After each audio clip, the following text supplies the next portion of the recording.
And if this is your first time giving your mind a little love, I have a few goodies for you. First, don't forget to subscribe so you never miss an episode. And second, sign up for the Morning Mind Love. Think of it like a weekday oracle from your highest self to help you start each day with a positive focus. Plus, you'll get 2 gifts absolutely free: a 30-minute binaural meditation and 30 days of journaling prompts to help you remember who you truly are. So join over 9,000 people and go to mindlove.com to sign up. Welcome to Mind Love, episode 318. Today's episode is all about how to use your pain and your most difficult emotions as a doorway to inner freedom. In the spiritual business, they talk a lot about waking up. That's fine. But if you just wake up, you can just wake up and out, and that's spiritual bypassing. That's escapism. And so these practices show you how to wake down into the wisdom of your body. And here's the amazing thing. Your body has amazing natural inherent capabilities and wisdom within it. So one brief biological interjection, scientists will tell you this, that if you have an emotional upheaval of some sort, if you relate to it properly, fundamentally allowing that energy to just kind of course through you, the biochemical correlates of that emotional upheaval are purified, self-liberated from your body within 90 seconds. And so think about that. That means if you're in a funk, you're in a mood, you're in a bad, foul state, you're the one that's pinching yourself. You're the one that's doing CPR on an experience that is long past its shelf life. Turn up your frequency with Mind Love. Bite-sized brain hacks for seekers, dreamers, and doers. It's time to give your mind a little love with your host, Melissa Monti.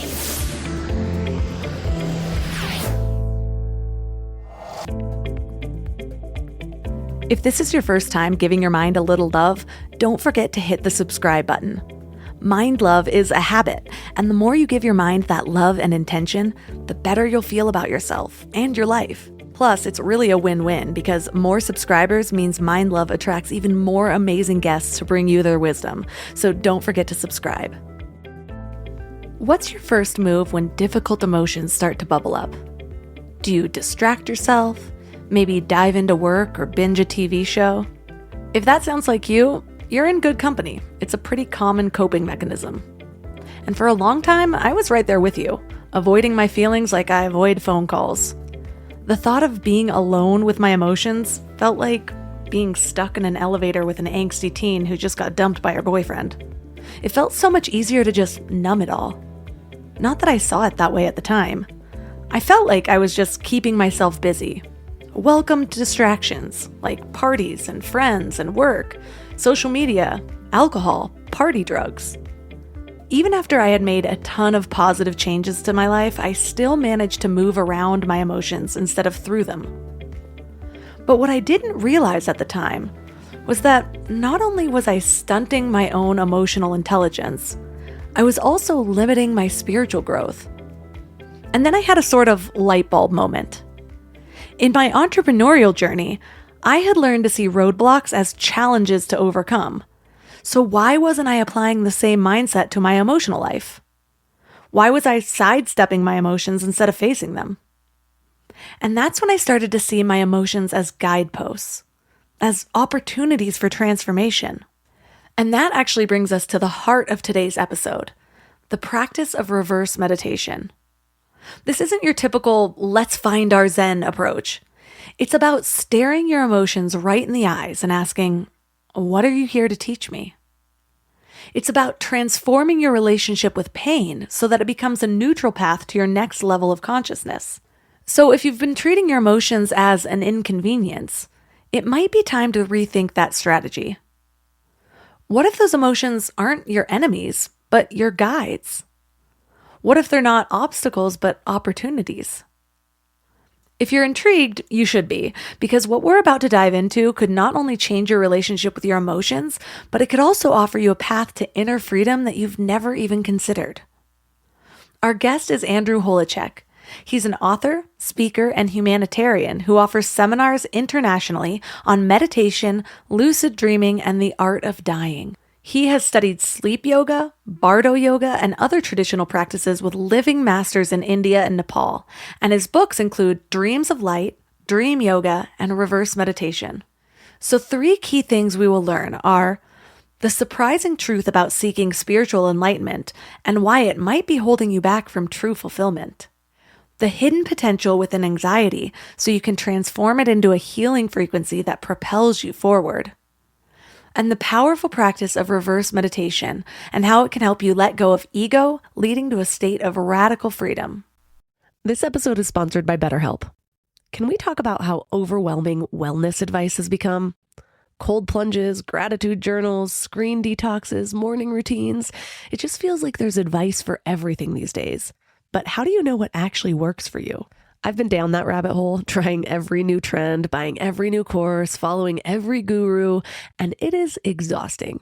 And honestly, a lot of it just added more noise to my life. With all the information overload about mental health and wellness, it can be a real struggle to know what's true and what actions to take. That's where talking to actual professionals comes in. Therapy helps you cut through all that noise and figure out what you actually need, not what some influencer is selling, but what works for your specific situation. It can teach you how to set boundaries, trust your own judgment, and be the best version of yourself. BetterHelp is the world's largest online therapy platform with over 30,000 therapists. They have a rating of 4.9 from 1.7 million reviews, and you can join a session at the click of a button and switch therapists anytime if it's not the right fit. Instead of drowning in generic advice, you get personalized recommendations from someone who actually knows what they're talking about. As the largest online therapy provider in the world, BetterHelp can provide access to mental health professionals with a diverse variety of expertise. Talk it out with BetterHelp. Our listeners get 10% off their first month at betterhelp.com/mindlove. That's BetterHelp, HELP.com/mindlove. I've hired a lot of people over the years, and I can tell you the biggest mistake that most business owners make. They think posting a job and waiting is a strategy, but it is not. Stop struggling to get your job post seen on other job sites. Indeed, sponsored jobs helps you stand out and hire fast. With sponsored jobs, your post jumps to the top of the page for your relevant candidates so that you can reach the people you want faster. And it makes a huge difference. According to Indeed data, sponsored jobs posted directly on Indeed have 45% more applications than non-sponsored jobs. One of the things that I love about Indeed is that it makes hiring so fast because the best candidates are already there, actively looking. Plus, with Indeed sponsored jobs, there's no monthly subscriptions, no long-term contracts, and you only pay for results. How fast is Indeed? Well, in the minute I've been talking to you, 23 hires were made on Indeed, according to Indeed data worldwide. There's no need to wait any longer. Speed up your hiring right now with Indeed. And listeners of this show will get a $75 sponsored job credit to get your jobs more visibility at Indeed.com/mindlove. Just go to Indeed.com/mindlove right now and support the show by saying you heard about Indeed on this podcast. Indeed.com/mindlove. Terms and conditions apply. Hiring? Indeed is all you need. Can we talk about back to school chaos for a second? The kids are getting back into routines, everyone's schedules are crazy, and suddenly you're supposed to have dinner on the table every night like some kind of magician. But want to know what I figured out? Shopping, planning, and cooking food really can be simple and stress-free, which is why I love Hungry Root. Hungry Root takes the stress out of mealtime by filling your cart with personalized picks and planning your week of meals, getting smarter with every order. With over 15,000 recipes to choose from each week, many ready in just 15 minutes or less, it's a huge lifesaver on those busy weeknights. I personally love their Smart Cart technology. It learns what I actually like and then recommends groceries, recipes, and supplements tailored to my tastes and needs. Plus, I love the kids' snack section where I get these really easy snacks to just keep in the car or throw in our to-go bags or lunch boxes for those of you who need them. They screen out over 200 additives, including high fructose corn syrup and artificial sweeteners. They only source high-quality meat and seafood with no hormones or antibiotics, and they carry trusted brands like Oatly and Vital Farms. The time that I have gotten back has been incredible. Take advantage of this exclusive offer. For a limited time, get 40% off your first box, plus get a free item in every box for life. Go to hungryroot.com/mindlove and use code MINDLOVE. That's hungryroot.com/mindlove, code MINDLOVE to get 40% off your first box and a free item of your choice for life. hungryroot.com/mindlove, code MINDLOVE. Big news! Wayfair's end-of-season sale is here. It's Wayfair's Labor Day clearance. Right now, you can score up to 70% off everything home at Wayfair. Plus, amazing doorbuster deals and 24-hour surprise flash deals on home finds in every style. This is your last chance to score end-of-season savings, and it's happening now. Did we mention fast shipping on everything? Don't wait. Head to wayfair.com today to score up to 70% off now through September 2nd. Wayfair, every style, every home.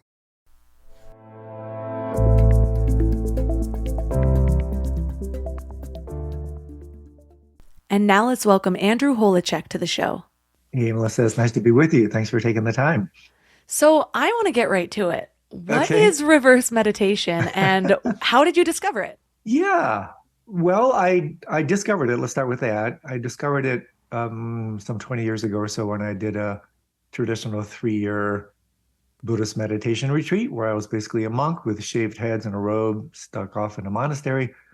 And for the deeper divers who might be listening, it was a really short mention in a quite an advanced body of teachings and practices called the Mahamudra, where they had this just short little paragraph about basically creating as many thoughts as you possibly can. And they talked about it as reverse practice. And I said, well, this is wild. This is different. And so when I left the retreat, I then took it upon myself to unpack it a little bit more, to like, wow, this is amazing. I wish we had more time to explore it. And so then I started working with it in my own capacity. And the practice itself is the number of reasons why it's called reverse. I mean, one is these sets of practices are the reverse or the opposite of what most people associate with practice, which is about chilling out, getting zen, and otherwise feeling good. And that's all great. Nothing wrong with that until things don't feel so good. Then where does your meditation go? Where does your spirituality go? So the reverse practices are designed to really help you establish a sane new relationship to unwanted experiences so that you can basically bring what previously obstructed your path now can actually be brought onto your path and accelerate it. And so it's for me personally, it's been just a profound set of practices that have helped me deal with some pretty severe physical things, probably most importantly, really intense emotional states, relating to them in a new way, going directly into them instead of getting away from them. So that's really the reverse strategy, right? Usually when we hurt, we want out. Well, these practices show you the way in. So they're kind of alchemical, tantric in spirit, where they transform lead into gold or poison into medicine, and therefore have just tremendous applicability in this age of so much upheaval and discord. I was just I have a constant group thread with my 2 cousins, and I have been on the spiritual path for quite a while. I mean, really my whole life when I look back at it, but I was raised in a religion that I don't identify with. And really since age about 25, I've just been going deeper and deeper into spirituality. And I shared something with them and both of them were like, this is just so over my head. And I'm like, I remember when it was like that. And there's so many things like that, including meditation, where you start out and it's more about this sort of blissful feeling, but the deeper you go into it, you find out like, yeah, maybe I was escaping at first, but now actually finding freedom is going deep into it. Whereas before, maybe if I would have started with that, it would have felt overwhelming. And Right. what I had said to her was, I was like, well, I do get that. I've been on this path a while. So here's some things to start with, because in my head, I'm like, well, you don't teach calculus in 3rd grade, eventually it'll Right. make sense. And so I'm curious though, does a reverse meditation like this work just as well, or is it just as accessible to a beginner as it would be to more of an advanced practitioner? Yeah, good question. For sure. And this is because it can be broken down into 4 stages. And so we could go through those because I think it is of some importance, like how do you actually do this stuff? And so the first stage is the observational step. And it's basically what it sounds like. You basically differentiate a little bit from the discord, whether it's physical pain, emotional duress, or whatever, as a way to get a better beat on it. So it cultivates this kind of witness awareness. And it helps us relate to the unwanted experience instead of from it. And relating from it, I mean, that's no relationship at all. That's our usual default reactivity. That basically means what? Hit the exit button, eject button. I just want out of here. And so the first step is to basically just step back, take a look, and just observe what's going on. Anybody can do that at any point. That one's pretty straightforward. It's like, okay, I'm just gonna step back a little bit, get a better beat on this thing called pain. And then that allows you to enter the following steps. And so the second step is a little bit of a U-turn. You kind of come back into whatever the discord is, let's say it's physical pain, and you allow yourself to be with it. And this, again, this is where the reverse strategy really comes into play. You want me to do what, right? I mean, even biologically, for evolutionary purposes, we're kind of hardwired. When things hurt, we want out. And that's great. That's fine in the biological domain. But when you enter psychospiritual vectors, trajectories, then that biological kind of agenda becomes an impediment. And so with the second step, you allow yourself to just be with it, to hang out with it. And it's a little bit like if you've ever seen two boxers fighting, when they're still 5-6 feet away from each other, boy, they can really unload a pretty devastating punch, right? But you know how boxers, when they get tangled up in the ropes, are so close to each other, the best they can do is just throw a few little rib punches, right?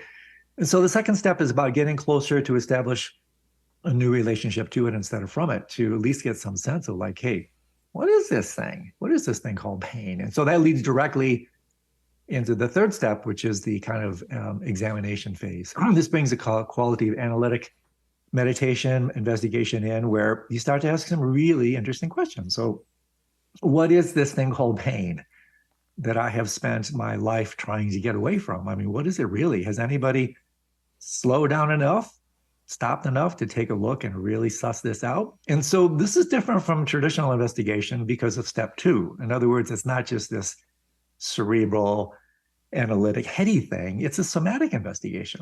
So this is where you transcend but include the second step. So you're alongside with it. And now you start to investigate it somatically, viscerally. Like, what is this thing really? What is it made of? And when you do that, you'll find that this kind of a deconstruction approach, divide and conquer, you actually start to take this thing called pain apart. And what you discover that's, I think, is pretty revolutionary, certainly has been for me.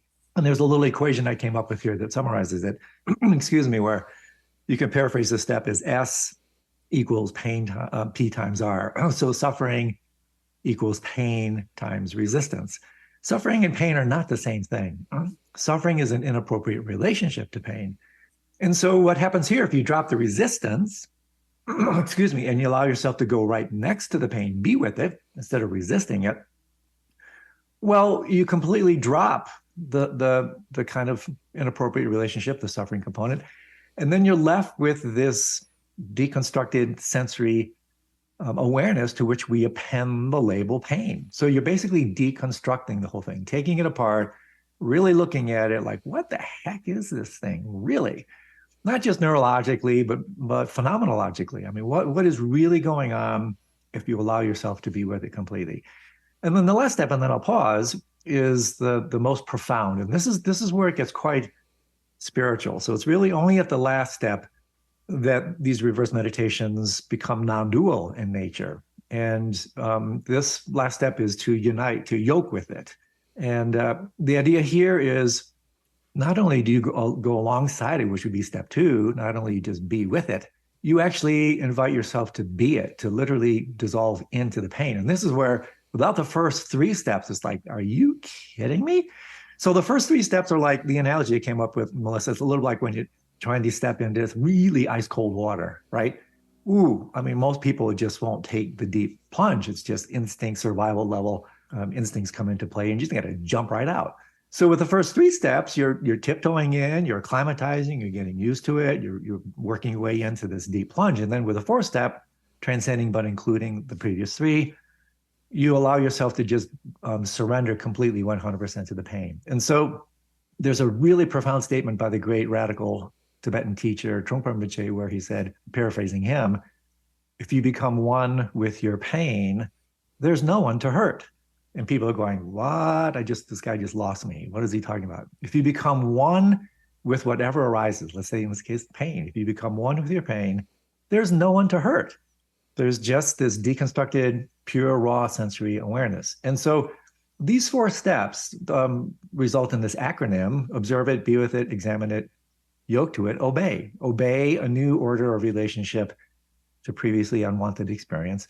Deconstruct it, find out what it really is. And at the very end, the experience of pain, psychological, spiritual, can become totally non-dual, blissful, and spiritual. It's really difficult to describe until you've had the experience. It's like being in a zone state, a flow state. Unless you've been in a flow state, it's not that easy to describe for someone who hasn't been in that kind of non-dual experience. And so that's why you work your way into it, jumping all the way up to kind of the summit, mixing my metaphors, which is this complete unification with the experience itself. And that's when the experience can really become quite blissful, not in a normal conventional sense. I mean, I can give you in a second, I'll pause. I can share how this related to me when I had arguably one of the most painful experiences in the human condition, which are really intense kidney stones. So I can share a little bit how I worked with it in a very practical way, but those are basically the 4 steps.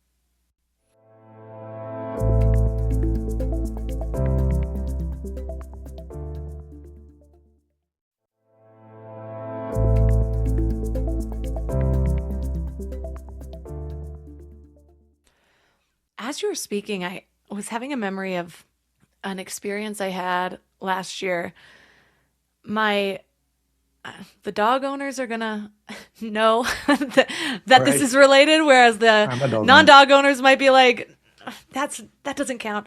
But I had a dog that I had for 15 years, and he was with me in my early 20s. Oh, every time I talk about him, I feel like I'm gonna tear up. But he was with me in my early 20s, and he died last year. And just being the little being that got me through so much of my pain, we were just very close. He went everywhere with me. I was a nomad. I was running from my actual pain, and he was always the constant. And so when I was grieving him, it was really the worst pain I had ever felt in my life. And I have lost a parent, so that's saying a lot. But I think I was also more open to my pain this time. And I had some practices. I didn't have this practice, but I had like steps 1 through 3. And I was being with my pain, and I was asking what was in it for me. I was really trying to shift my perspective because it was just so overwhelming. And Ram Dass said something that I was going to say recently, but I just heard it recently. He said how he was speaking to someone about an indescribable pain. It's like, this pain is unbearable. So our natural instinct is to kind of retreat, but you become something different. And so I was using something like that, where you kind of step out of the being who this is unbearable for. And so I was just sort of trying to allow it to change me. And it was interesting because I suddenly this pain that just felt so overwhelming, where I like didn't know what to do with myself, all of a sudden changed into this visual of almost a blockage. And I think I might have subconsciously used another method. I wasn't thinking about being one with it. I was more thinking about allowing it to speak to me. And I almost felt it release. Like, it's like I was closing my heart because it was so painful. And then it just sort of separated, and I got chills all over my body, and it just changed a little bit, and it became more bearable after that. And so I wonder if I was almost doing something like this. Absolutely. And so I'm curious about your experience with the kidney stones. Yeah, well, and first of all, say something a little bit about what you shared. And first of all, thank you for sharing, and I'm sorry for your loss. I mean, I had to put down an amazing pet just not a month ago, a cat that was just like amazing pet. And so I know your pain. It's really difficult. T.S. Eliot said something really quite interesting along these lines when he said something about music, which I really love. He said, music heard so deeply that you become the music while the music lasts. And it's that type of thing. And so what you're talking about, and Melissa, that I riff quite a bit about in the book, is the resistance that we have that traps this energy. See, what's happening is the energy of life is just trying to circulate through you. And where in the life contract does it say that all these energies are supposed to feel good in life, right? I mean, life is just rough. It's hard. It's not easy. And so what happens if we resist it, we contract against it. And that contraction then really traps that energy. We feel it as this stuckness. That's what can create complicated grief, all kinds of pathologies that arise from the inability for us to actually digest and metabolize the experience. And so what you did that I riff a ton about is what I call the combustion cycle of the path, which is alternation between contraction and openness. And if we look very closely at our experience, we'll see how much explanatory and descriptive power this has. But so when you allowed yourself to go into it, you're feeling the contraction, then at a certain point something kind of opens and lifts. That's a moment of openness. And when that openness takes place, it radically transforms the relationship to it. The energy is then released, which is analogous to what you were feeling as feeling a little bit more almost lit up from the emotion. And I bet you any money, if you were to go back and look, even analyze the experience itself, you would probably find that at that moment when the experience changed, the resistance was gone. And there was actually probably a couple moments when Melissa wasn't there. In other words, you were no longer referring the experience back to yourself, because it's that reference, it's that contraction back to central headquarters. That's what kind of creates the knots, the traps in this energy. And so this is really worth saying, because like, okay, why should I bother with these practices? Well, I mean, on one level, they're elective, they're optional, right? But is heartbreak optional? Is pain optional? Is old age, sickness, and death elective and optional? No, it's not. And so if we want a psychospiritual skill set, a new way of relating to life's inevitable partners, then these practices have a lot to offer. They can really shapeshift the way we relate to virtually anything. And what they allow is a kind of complete participation in the experiences of life, even when those experiences really hurt. And so for me, again, in terms of my kidney stone, so this was some 20 years ago when I'd come out of my retreat. I was living alone in the mountains after a painful divorce. So I had that emotional thing going on. It was a pretty heavy time for me. And then so I get this double whammy, I wake up in the middle of the night, and I'm trained in the healing arts. I'm a retired dental surgeon. So pain, when I talk about pain, it's not just from armchair philosophizing. I mean, I have written tens of thousands of prescriptions for narcotics. I work on a clinical level with pain. I've been involved in scientific studies on pain. So I'm not sitting here just speaking from an ivory tower. I've been in the trenches both clinically and experientially. And so when I had the kidney stones, I made a differential diagnosis rather quickly in the middle of the night. Whoa. And so what I did was, okay, I'm going to go to the ER at 2 a.m. They're not going to bring in a urologist at 2 a.m. I'm just going to wait all night in the waiting room. So I went downstairs into my little shrine room, and the pain was so intense. I just kind of curled up in a little ball in front of my little shrine altar.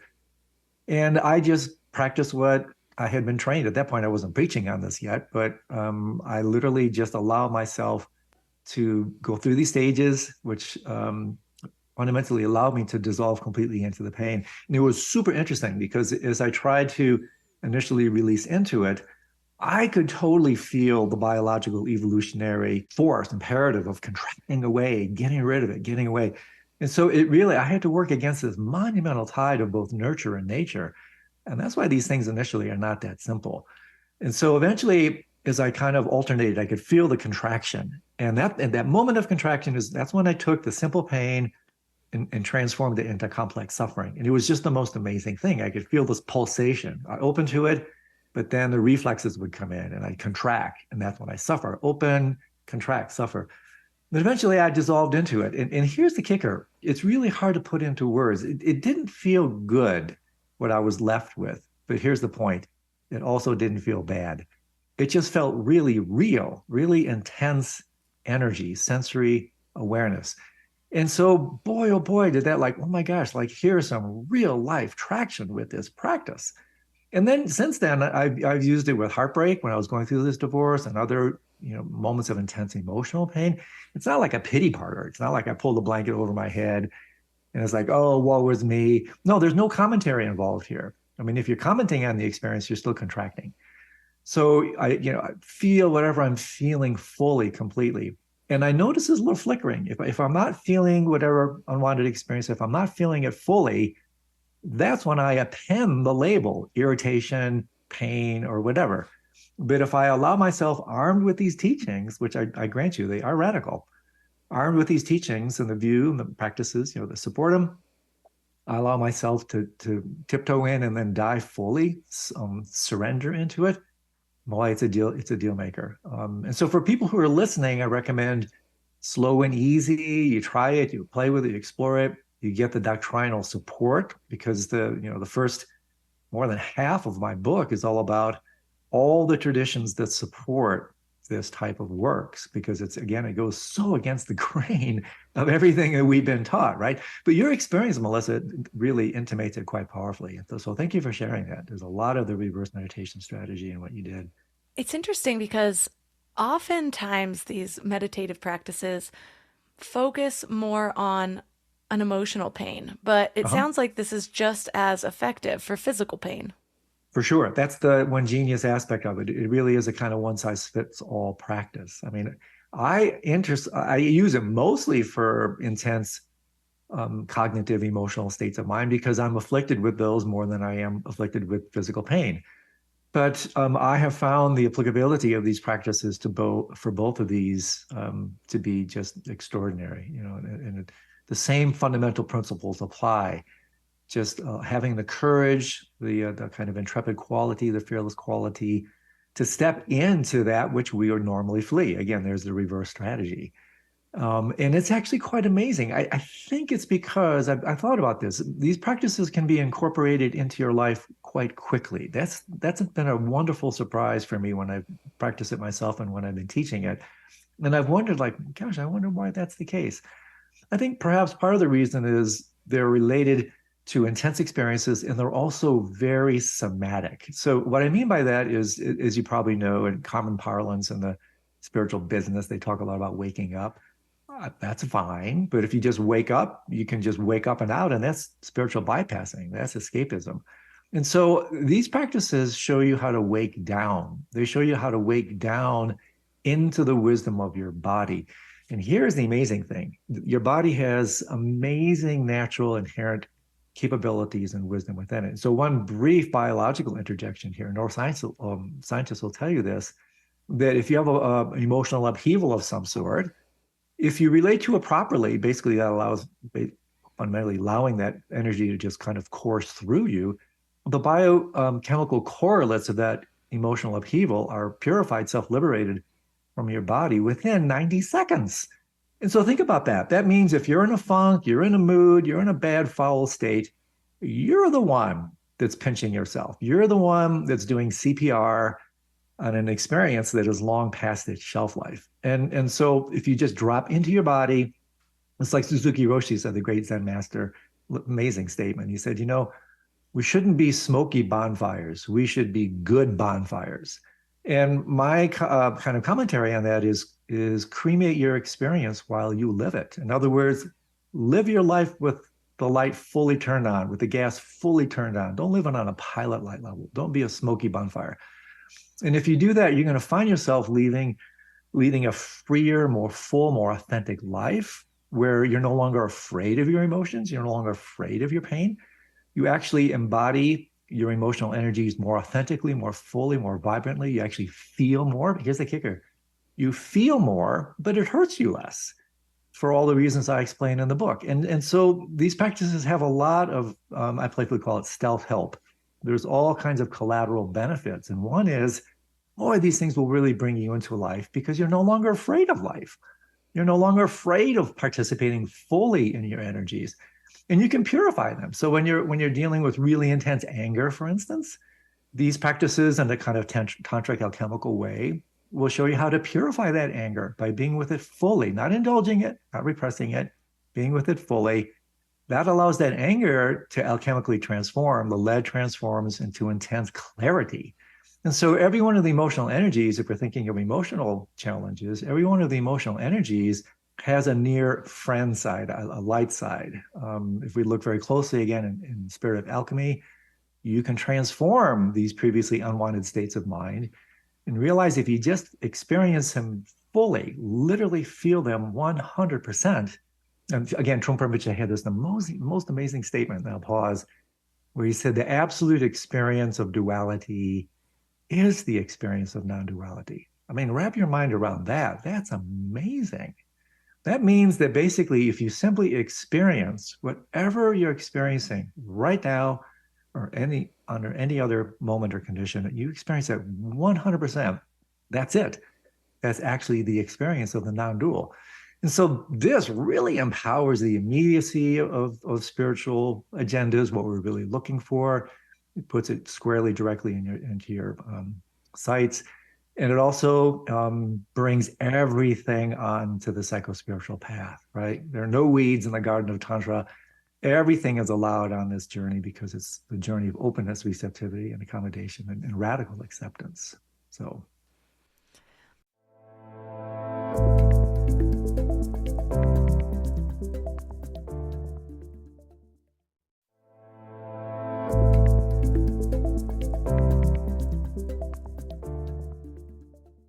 I like how you said earlier that when you were going into your physical pain, what you were left with, it wasn't good, but it also wasn't bad. It was like this neutral understanding of pain. And that's something that I've come to understand better in the last few years. Whereas I think the first probably 10 years of my spiritual journey, even though I didn't consciously realize it, I was hoping to get to some place of absolute peace where I didn't experience all the yeah, ups and downs. And I was like, oh, maybe I won't be so emotional. I won't have so many peaks and valleys. But what I found is that my relationship to those peaks and valleys has just changed. Totally. I'm reminded of something Ram Dass said when he was speaking to his guru. He said something like, well, how do I, he kept trying to get high, as he calls it. And so he was kept escaping. And then finally his guru told him, like, why don't you try actually going through the curriculum that is being human, that is Earth. And there's all the ups and downs. And so how does someone who hasn't had this sort of realization for themselves begin to change their relationship with that type of pain, to sort of see it differently? I know one of the things that you speak about is that pain is basically good, and this goes into the right view.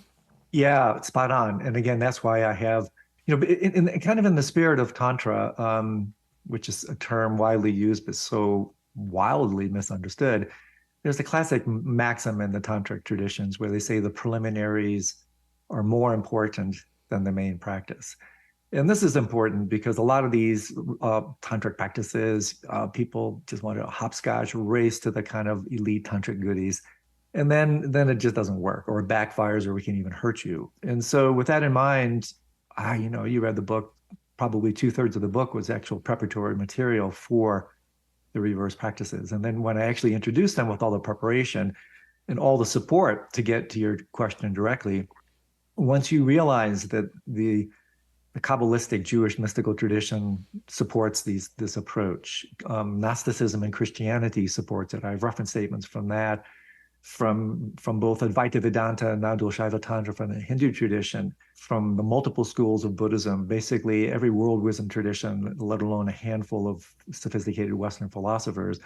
There's a lot of doctrinal support for this. And that's important because without this right view, which is the first and arguably most important of the Eightfold Factors and the Eightfold Noble Path in the Buddhist tradition, again, this stuff goes so against the grain of everything we've been taught about how to relate to unwanted experience. We don't want to deal with any of this stuff.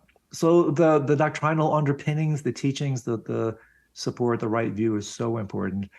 But then the preliminary practices, Melissa, are also important. So as you know in the book, I talk about the two principal infrastructure practices. First is just good old wonderful standard mindfulness meditation. That provides a very sound platform for this. And then the real magical preparatory practice is the practice of open awareness, which is a magnificent practice that allows one to open one's mind and heart. Now, this is before you get to unwanted experience. The open awareness, through the formality of the practice, allows you to develop a complete receptivity, accommodation, and radical acceptance to whatever arises in your mind and in your world. And so with that, then when you finally get to the reverse meditations, you've done the preliminaries, then it's like, okay, my mind and heart now are so open. There's a maxim of mixing your mind with space. That's what open awareness does.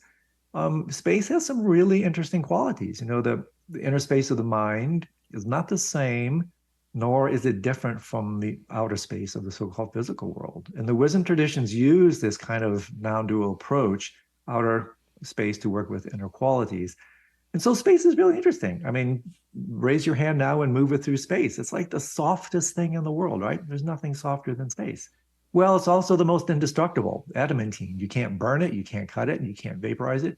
So space is the softest and hardest thing in the universe. And so when you learn to mix your mind with space, not only does your mind and heart become open, more softer, more vulnerable, receptive, but it also becomes what I call industrial strength mind, industrial strength meditation, because nothing can hurt space, nothing can burn space.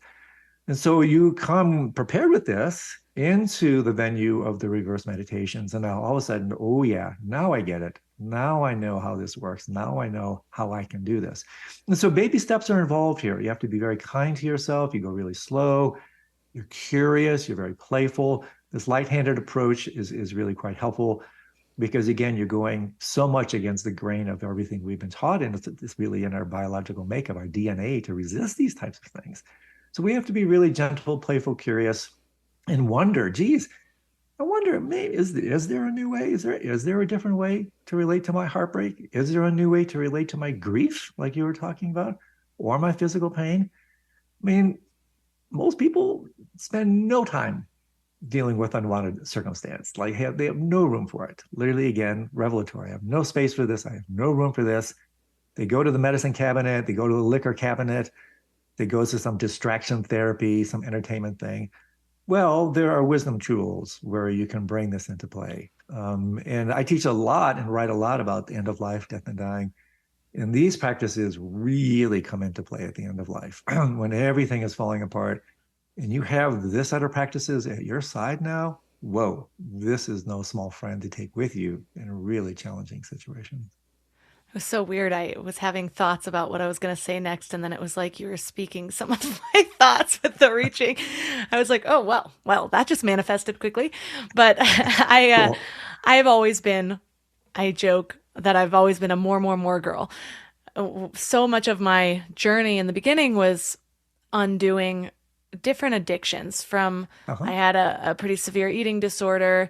I drank too much at a time. I was addicted to Adderall. I did all the party drugs for a very long time, like all the things. And so I was just interviewing someone who was talking about the undoing of that. Like at some point you realize adding more to your life, even if it's, because that's something I went through too, more certifications, more skills. And so I thought that's how I was building myself up. And it was a step in my journey for sure. I think I needed something to make myself feel good about who I was after all I had gone through. But then I started to realize, okay, it's not about more, it's about less, or even better put, being completely okay with what is right now. And that's one of the things too that I still teeter on with my self-care, because I love a good wellness gadget. I think they're great. I love the time we're living in. My dad was a gadget guy. I think it might be hereditary, but I like laying on my crystal therapy mat and all the things. But what I have a very stark realization of these days is that at some point, even those tools, which I still love, are a hindrance because I'm reaching outside of myself rather than just going inward with what I'm experiencing. And so now I like to use my tools as the kind of cherry on top. I do the work first, and then I can sort of reward myself with a gadget here and there. But we so often believe that we don't have time for this, because that was my story where I'm like, well, I just don't have time even for the self-care things that I would get. But if I really was honest with myself and laid out my day, when am I just watching a mindless show? When am I scrolling through social? I mean, look at my screen time. I can pretty much find areas to make space if I was intentional with it. And just so often we have this story in our head that, no, we're too busy, we don't have time. But again, it's that honesty with yourself. Where can you make time? Because a practice like this, whether or not it's these steps that we're taking, or just the space for yourself to sit with who you are and be and find stillness, anyone can make space for that. And when that becomes the practice, when that becomes the first thing you reach for, life changes. Yeah, well said. Spot on. And, Meister Eckhart, the great Christian mystic, once said beautifully, the soul does not grow by addition, but by subtraction. And so I think it's just spot on. We look outside of ourselves because we feel there's something missing. There's some kind of an innate deficiency thing. And so while we're looking out, we're looking out. And Trungpa Rinpoche, again, master of the one-liner, once beautifully said, there is no way out. The magic is to discover that there's a way in. And so meditation, in particular, these reverse meditations, they're magical because they do show us the way in, even in situations where all we want to do is get out. And so when we do go in and we start to go towards this subtraction narrative that you're talking about, this is no small thing. We start to realize that what we call pain, what we call suffering, these are all constructs. They're literally, in Sanskrit, they're called vikalpas, they're made up. They're constructs. And by doing these practices, they're demolition derbies. They allow us to deconstruct pain, suffering back into its fundamental elemental components, which is where you find what you were talking about earlier, this basic goodness, this divinity, this perfect purity. That from an unexamined perspective, what did Socrates say? The unexamined life is not worth living. You're trying to tell me that somewhere inherent in my pain is basic goodness? Yes, the wisdom traditions have said this for thousands of years. Within my heartbreak and my grief, there's divinity, basic goodness. Yes, you just have to take a look. It may not be your version / ego's version of perfection and divinity, but that's the other thing that's also deconstructed with this. So in the very final stage, when we get to the yoking part, stage 4, this is the amazing thing where it gets really deeply spiritual. Not only do you deconstruct this thing called pain and suffering, the experience of it, you deconstruct the experiencer. You realize that fundamentally by taking one out, you can't have one without the other. You can't have self without other. You can't have experience without experiencer. You radically pull the legs out from one of these, you collapse into this thing that the wisdom traditions called non-duality. And the really cool thing about this is you start to realize, again, the immediacy. Remember, the absolute experience of duality is the experience of non-duality. Man, wrap your mind around that. This is amazingly empowering. It means that what most people are looking for, the so-called enlightenment thing, if they relate to it as non-duality, it is right there, always under any circumstance, even those circumstances that you would previously deem to be the most anti-spiritual. And so you mentioned earlier, Melissa, I wanted to say something about this.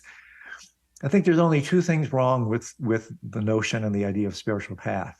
Number one, use of the word spiritual. Number two, use of the word path. Outside of that is perfect. And by that, what do I mean? Well, if you're setting spirituality not merely in contrast to, but in opposition to materiality, what do you do with the world? What do you do with your so-called material life? These practices allow you to find the spiritual in the material, a path to nowhere, or take that word apart, now here. Second thing, path again, path to where? Path denotes the absence of that which you seek. Well, these practices will show you, oh my gosh, you already have everything you could possibly be looking for. And so therefore, the collateral benefits, the self-help benefits behind this, yes, for sure, they're directed for pain and hardship and everything I just mentioned. But boy, for those who are willing to go to the deep end of the pool, you start to deconstruct this notion of self. This gets profoundly spiritual. Your whole understanding of reality, of mind, becomes much more immediate for you. The instantaneity of what you're really looking for is made more apparent to you. And in my decades, 20, 30 years of doing this, it's been a major game changer for me, which is why I'm super excited to be sharing it at this point, because I think in this age, right, no shortage of material here, of so much discord, so much dissonance, so much strife, pain. Whoa, these practices have so much immediate applicability every time you start to hurt.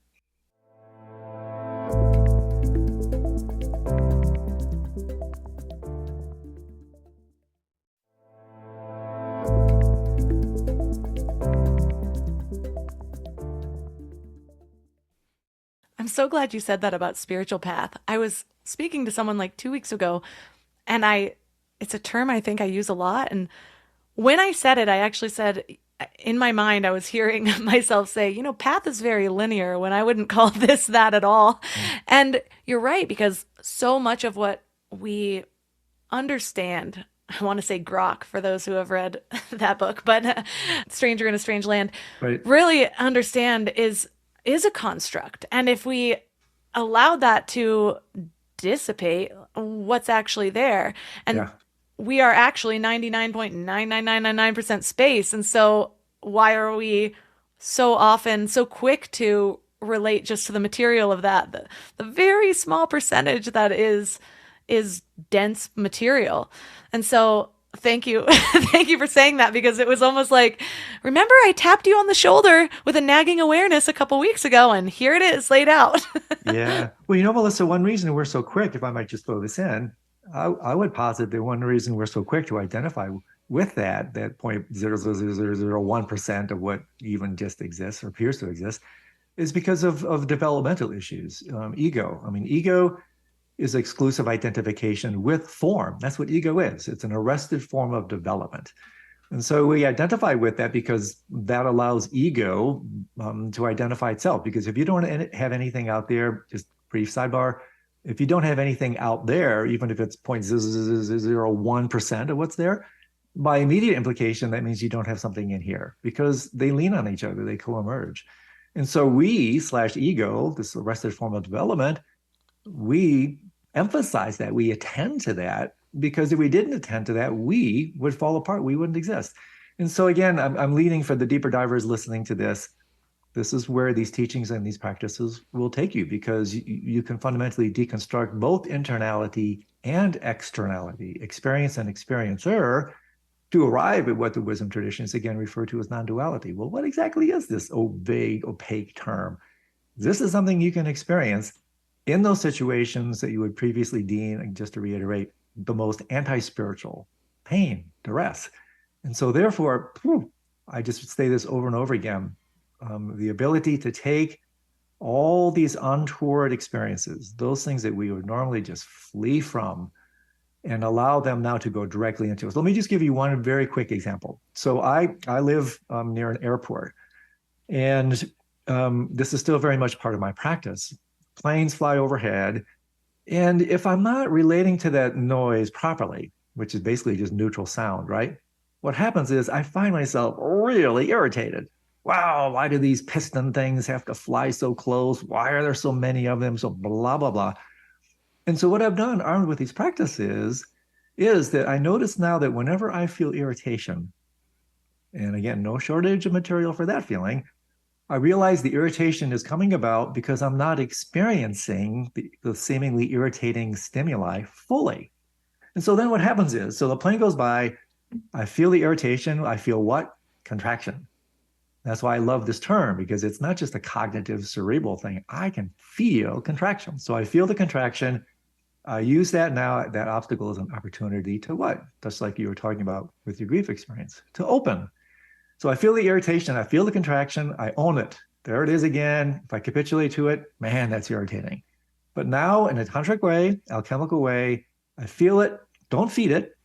I go directly into it. And I try to hear that plane as fully as I possibly can, just like the reverse thing. And I have noticed it's the most amazing thing. If I just allow myself to hear that plane as fully as I possibly can, the irritation disappears. It's just like, it's the most amazing thing. There it is. My relationship to it is radically transformed. And so then I apply this to everything. All those situations in life, of which there are endless situations where I'm contracted, I'm angry, I'm upset, I'm whatever, just endless varieties. And I realize every single time it's because I'm not experiencing those things fully. So once again, the cash value, the traction, the applicability for daily life. Live your life fully. Joseph Campbell talked about it. He said, I don't think what people really want is a sense of meaning and purpose. I think what people want is a full, direct experience of life. High five, Joseph Campbell, spot on. So now all of a sudden, irritation, fill in the blank, right? Anger, whatever, fill in the blank. Now, this doesn't mean you don't do anything about it. That's the near enemy. Oh, I'm just going to acquiesce to what's happening in Ukraine. I'm just going to acquiesce to what's happening in the world. No, not at all.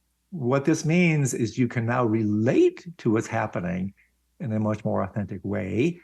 And therefore, when you do step up and do something about it, you're doing it in a much cleaner way. You're no longer infecting it with your projections and your hopes and your fears. You're actually seeing things much more clearly. Why? Because you're experiencing them more clearly. You're feeling them more fully.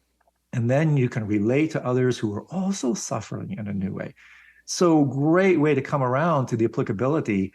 Yeah, this stuff is super powerful for yourself, but boy, it comes down to helping others and helping the world. And that's so important. I mean, my whole thing right now, Melissa, is like, if what we're doing on the psycho-spiritual path business, if it's not applicable to a world that's on fire right now, it's irrelevant. It's just new age feel-good spirituality. And so to me, it's like, how can we use this stuff that comes from these ancient wisdom traditions, use it today in a world that is in just a heap of hurt? At my last house that I lived in, we just moved a couple weeks ago, but I had my office and it was right near a window in the front, and we lived in kind of a condo. And so every week the lawnmowers would come, and, you know, fine, unless you're a podcaster, and then they keep changing the date on you. And so I would get so irritated with this lawnmower. But it was funny because I got the day right finally, or again, altered my schedule around their new schedule.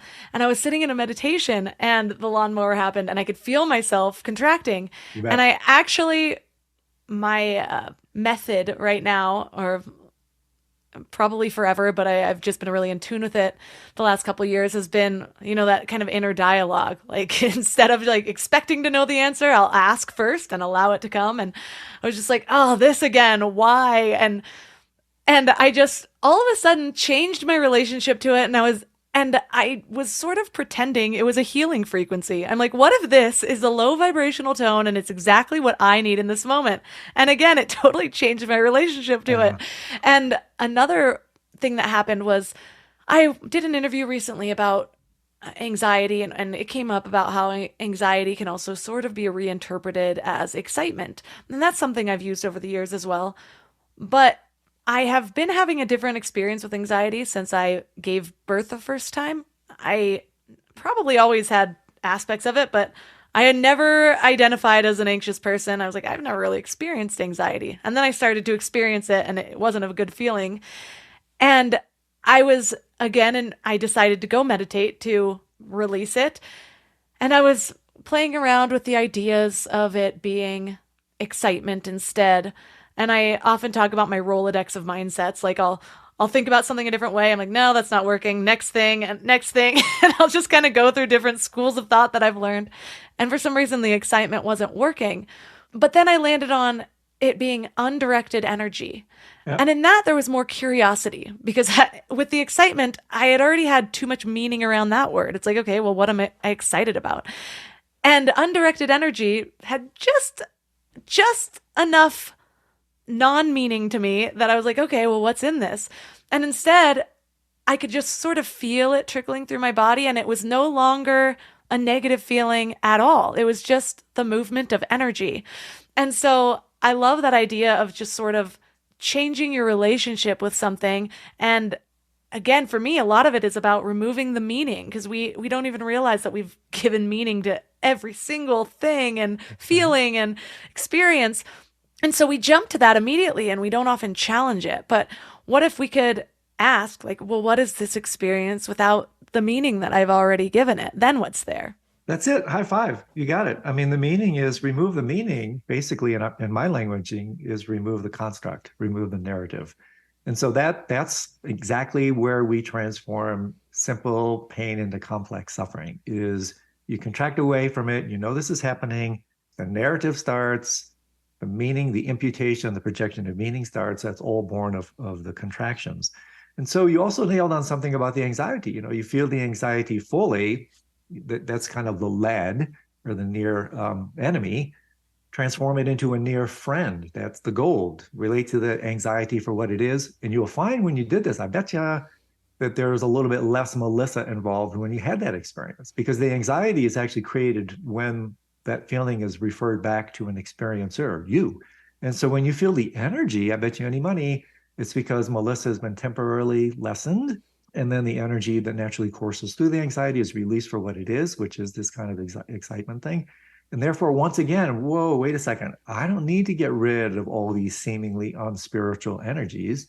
They're the energies of life. Don't throw the baby out with the bathwater. Relate to the energies purely, and the energy will purify itself. And the last thing, I love what you said about the lawnmowers. There's sometimes a little thought experiment I play with where it's a wonderful thing to imagine that everybody on this entire planet is already a Buddha, an awakened one, a sage, and a saint, except for you. And so therefore that lawnmower is there, what, to teach you, right, about patience. The planes are flying over on my head, overhead, flown by a Buddha here to teach me about irritation. And so this wonderful view, even though it may be fake at first, the sacred view that everybody out there that just gets my goat and does whatever to me, they're fundamentally there as my teachers, right? They're there to show me all the ways I'm stuck. And therefore, makes it much more playful and lighthearted. The irritating whatever is there, that's a saint, that's a siddha in my life, showing me how to deal with patience and tolerance and those sorts of things. So that's a quality of openness then, just becoming more and more open to our experience, saying yes, yes, yes, instead of no, no, no, and realizing how much more enjoyable life is if you live that way. Ram Dass calls it God and drag. Whenever something happens, it's just God and drag. Yeah, exactly. Silly sense of humor. Well, we talked about this openness, but there's a couple quotes that I wrote down. One of them was having discovered a sanctuary within my body, I have no need for a monastery. And that kind of ties back to what we talked about before, where, we are so used to reaching outside of ourselves, but if we go inward, that's all we really need. And that's a discovery that sometimes takes a while for people to understand. But I remember when I was younger, actually having a belief that I did not like being alone with my thoughts, which is just so funny to think about now. The opposite way of that I'm going now. Right. But you talk about something in your book about creating the sacred. And I feel like that's important to understand when we're doing this, because a lot of people will be like, well, I'm going inward, and it's like their thoughts are too loud and the feelings are overwhelming, and they're already trying to exit before they can even allow that space to go in. So what do you mean by creating the sacred, and how can people do that? Yeah, nice. Another good one. I might rephrase that just a tiny bit. It's a small refinement in languaging, but I think it has an important implication. It's not so much creating the sacred as allowing the sacred. And this ties into the very beginning of the book, where I was, mentioning earlier that I'm setting the stage using all these references, quotations from all this research, supporting the radical view from the wisdom traditions that if the world, reality, mind is seen properly, it is sacred.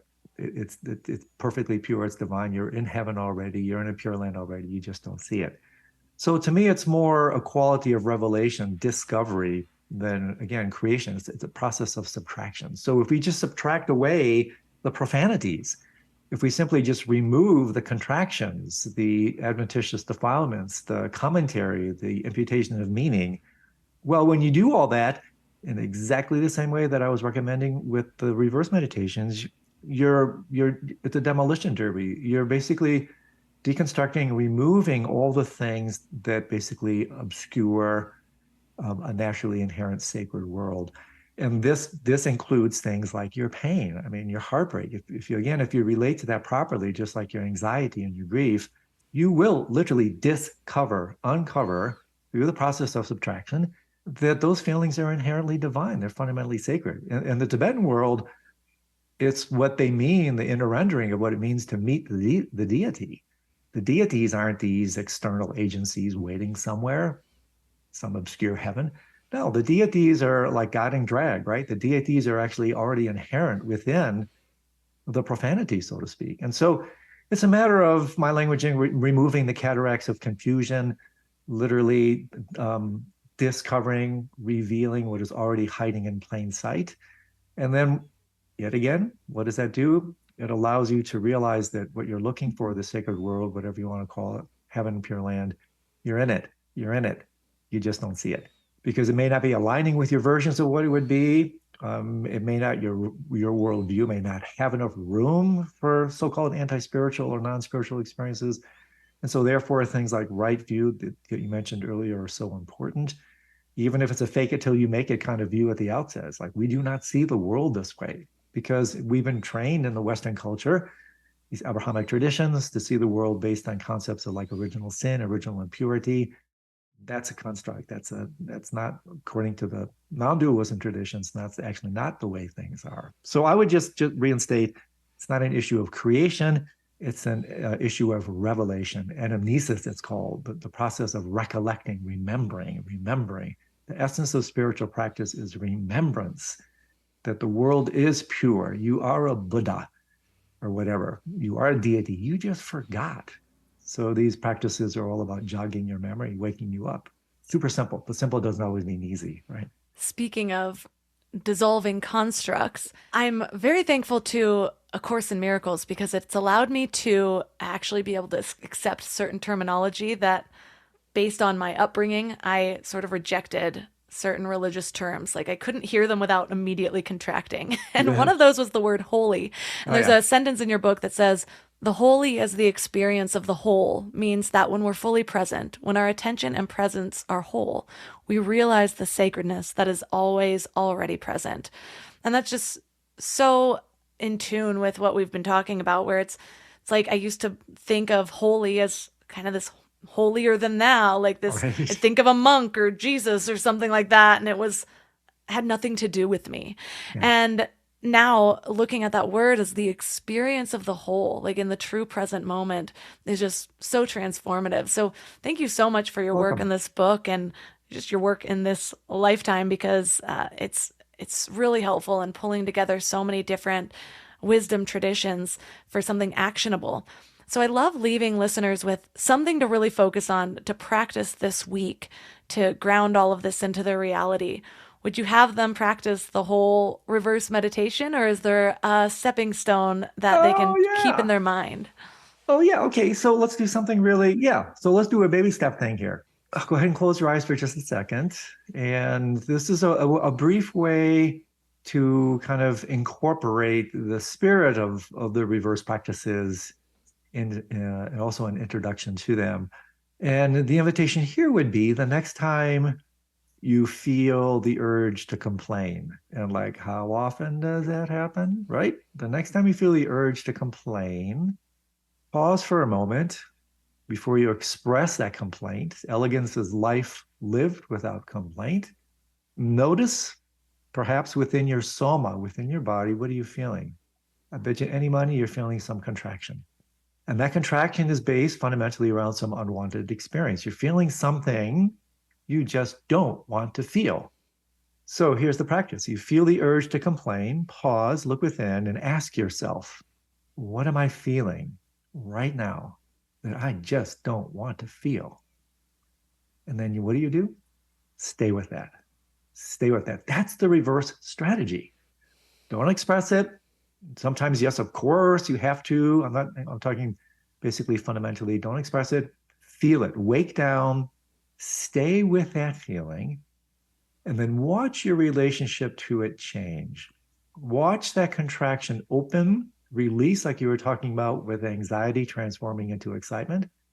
Watch that open into a type of energy that is then free from whatever triggered what you then appended the label complaint. Because complaint is what?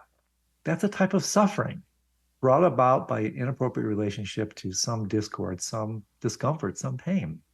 So just to repeat, super simple. You feel the urge to complain, pause, drop down into your body. What am I feeling right now? I just don't want to feel. Stay with that. And then what'll happen? Your body will then purify it and it will inform you what you really should do or should say. So as simple as that. Very practical. You'll probably have an opportunity to practice this before the hour is up. I practiced it while we were doing it. Right, exactly.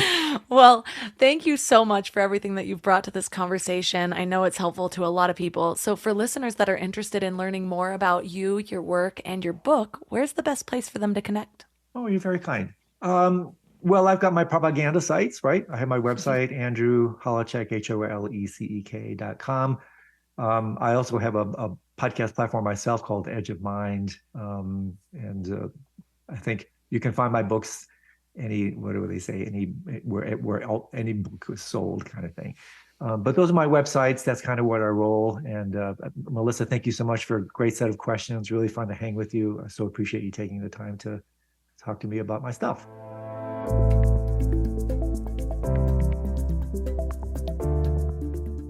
All the links for this episode will be at mindlove.com/318. Your challenge for this week is to notice when you complain. This practice seems so simple, but even just the other day, I had this newfound realization. It's almost like the more I practice it, the more I learn about it, the more perspectives I hear the exact same concept through, the more I grok it. I love that word. If you've ever read a book called Stranger in a Strange Land, it will make a lot of sense. To grok is to basically understand something so well that you become it. It changes who you are. So you can think of the same word when you're considering transforming your relationship to pain or suffering or discomfort or complaints. Any desire to change the situation as it is. I was given an opportunity to practice this just the other day, and I'm not going to lie and say that I'm amazing at it all the time, or that I don't handle my emotions the completely wrong way sometimes.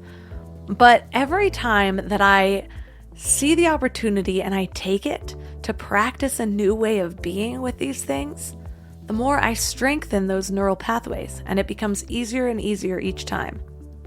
So this week, it seems as though almost everything has gone wrong. I was having a particularly hard day, and my husband took my toddler, and I was just struggling with our baby. He wouldn't nap. It was a whole thing. I had plans to be productive, and everything was just going wrong. I could feel myself wanting to spew all of my complaints via text message to my husband, and my mind was justifying it in a way of, I just need to release this. I just need to vent to somebody. But what it really was a need to share my discomfort, to spread these feelings of pain.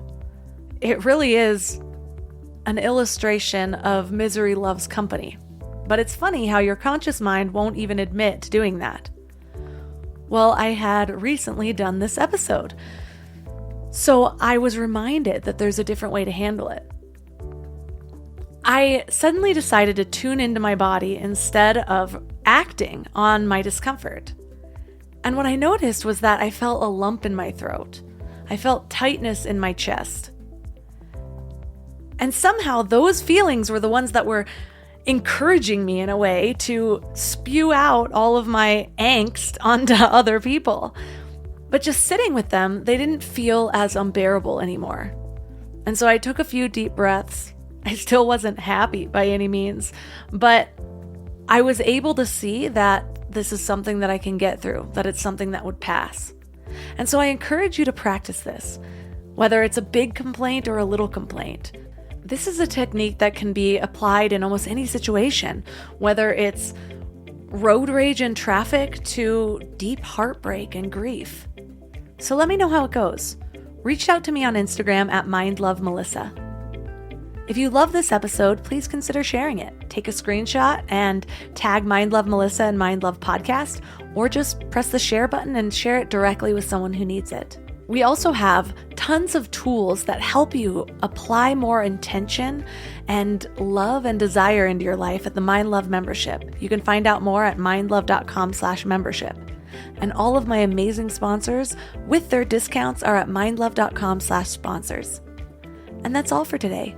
So thanks for giving your mind a little love today, and I'll see you next week. Thanks for tuning into Your Higher Frequency with Mind Love. Head to mindlove.com for a free gift to keep your vibes up until next week.